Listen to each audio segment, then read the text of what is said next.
Le Grand Prix des États-Unis a offert un week-end contrasté, une sprint explosive dès le premier virage, une course principale dominée par Verstappen et des dynamiques internes qui s'intensifient chez McLaren. Ce week-end marque un tournant dans la lutte pour le titre pilote, avec Verstappen qui revient dans le match. Au niveau du sprint, dès le premier virage, Piastri est percuté par Hülkenberg qui l'envoie sur Norris. Résultat, double abandon pour McLaren, un coup dur pour l'équipe qui visait des gros points dans ce format sprint. Verstappen en a profité pour faire un départ propre, s'échappant immédiatement pendant que le chaos se déroulait derrière lui. Russell et Sainz montent sur le podium sprint, profitant de la confusion.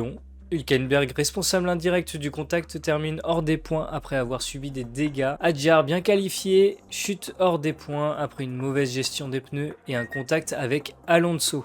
Pour la note, je donne un 3 sur 5, départ explosif, rebondissement et impact direct sur le championnat, c'était les points forts pour cette note. Au niveau de la course principale, Verstappen en patron, il part en pole, garde la tête au départ et contrôle toute la course sans jamais être inquiété. Alors là, on voit bien que sa gestion, elle est parfaite au niveau du rythme, des pneus et les relances après les arrêts. Norris, bien placé, reste dans le sillage, mais a du mal à dépasser Leclerc malgré un rythme supérieur. Ce choix stratégique soulève des questions. McLaren protège-t-elle Leclerc pour éviter un duel interne avec Piastri? Piastri, en retrait, termine P5 sans jamais menacer les leaders. Son rythme est jugé décevant par plusieurs observateurs. Leclerc P3, Hamilton P4.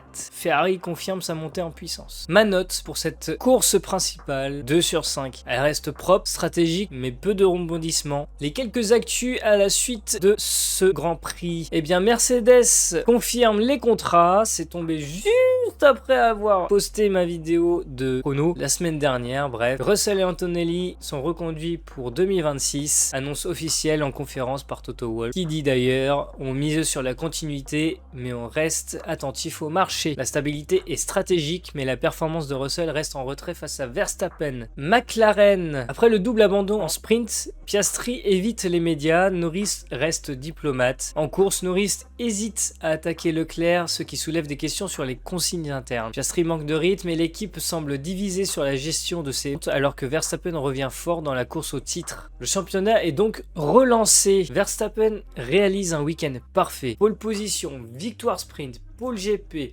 victoire GP.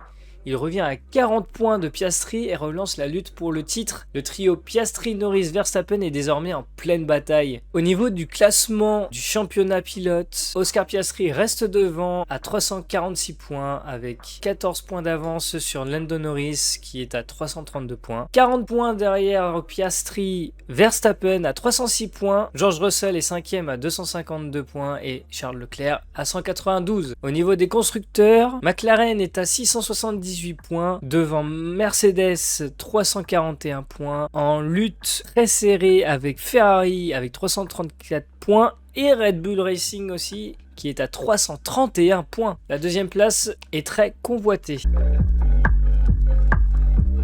C'est le moment de prendre votre clavier pour me répondre à ces deux petites questions. D'après vous, Verstappen peut-il aller chercher son 5e titre consécutif ou au moins la 2e place face à Norris? Et Ferrari peut-elle battre Mercedes pour la 2e place constructeur d'ici la fin de la saison?